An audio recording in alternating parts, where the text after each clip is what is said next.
అబ్బో ఇక్కడ కేజీ చీరలు కొంటే అర కేజీ చీరలు ఫ్రీ అంట. మంగళ్య షాపింగ్ మాల్, కేజీల్లో సేల్, టన్నుల్లో ఆనందం.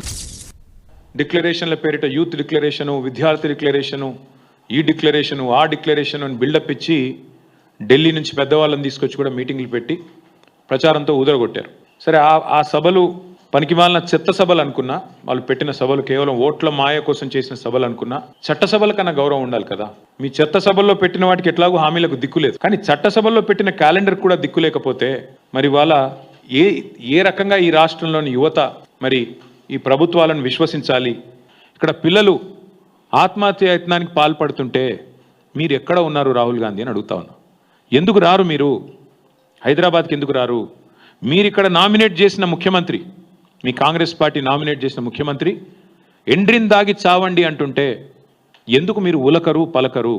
నేను నిన్న అడిగాను రాహుల్ గాంధీ గారిని, అయ్యా మీ ముఖ్యమంత్రి అడ్డగోలుగా మాట్లాడుతున్నాడు, ఎండ్రిన్ దాగి చావమంటాడు పోలీస్ అభ్యర్థుల్ని, మరి క్రిమినల్ వేస్ట్ అంటున్నాడు ఇంజనీరింగ్ విద్యార్థుల్ని. ఇది పద్ధతేనా? ఇది మీ పార్టీ విధానమా, పార్టీ వైఖరా, లేకపోతే ముఖ్యమంత్రి నోటి దులనా? ఏంది ఇది చెప్పు అంటే ఆయన ఎక్కడెక్కడో రాజ్యాంగం పట్టుకుని తిరుగుతాడు తప్ప ఇక్కడ మాత్రం కనబడాడు. నీ జీవితంలో రేవంత్ రెడ్డి నాకు తెలిసి నకలు కొట్టుకే పాస్ అయిన కేసు ఇది. ఏం చదివిండో కూడా డౌటే నాకు. చదివిండా లేదా సప్లిమెంటరీ పరీక్ష పాస్ అయ్యిందా నాకైతే డౌటే. ఎందుకంటే ఆయనకి సప్లిమెంటరీ పరీక్షలు పాస్ కావడం కూడా ఆయనకు కొత్త ఏం కాదు. అసెంబ్లీలో ఓడిపోయాడు, 3 నెలల తర్వాత వచ్చిన పార్లమెంట్లో సప్లిమెంటరీలో పొరపాటున గెలిచాడు. ఏం చదువుకున్నాడో ఎవడికి తెలియదు. ఆయన ఇవాళ మాట్లాడుతున్నాడు చదువుకున్న వాళ్ళ గురించి. ఏం మాట్లాడతాడు? ఆయనకంట తెల్ల కాగితం మీద అంట పిల్లలకి రాయడం రాదంట. నేను అడుగుతున్నా రేవంత్ రెడ్డి గారు, నువ్వు నింపగలుగుతావా నీ ఎలక్షన్ ఫారం అఫిడవిట్? ఏ ఛాలెంజ్ కంటే ఆ ఛాలెంజ్కి నేను రెడీ.